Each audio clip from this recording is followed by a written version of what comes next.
henu, jajima, krompiru i kiselom zelju. Vitamin C ljepote, uvijek u štosu.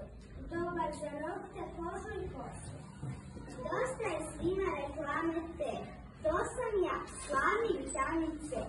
Gripe i prehlade bježe od mene, jačam otpornost, krijepim vaše vene. Ima melinu, jabuka je kruška, ko voće jede, zdravje kao puška.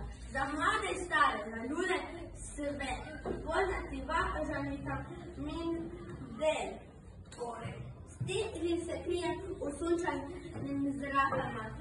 Spona sam vašim mamama i bakama, koje su riblje ulje, bile kako bi hitke i snažne bile.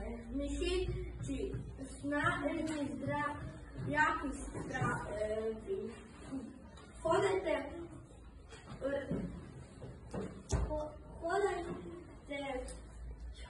vedro, uspravni i pravi. Jedite ribu, mlijeko i jaja i ne bježite od sunčeva sjaja.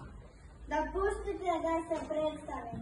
Ja sam E-vitamin, posljednji u ovom nizu, šlijem se u ukusnome grizu.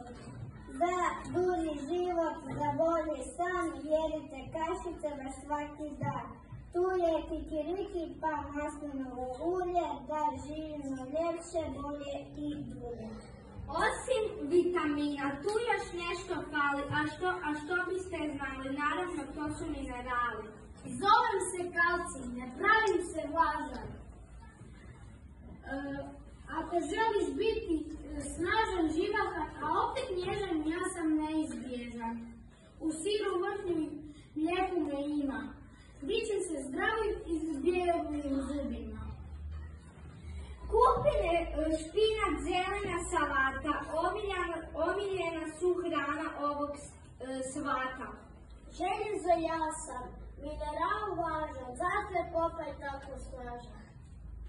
Tko zdravlju i ljepoti teži, neka mu prijaju sokovi svježi i neka od svježih zraka ne bježi.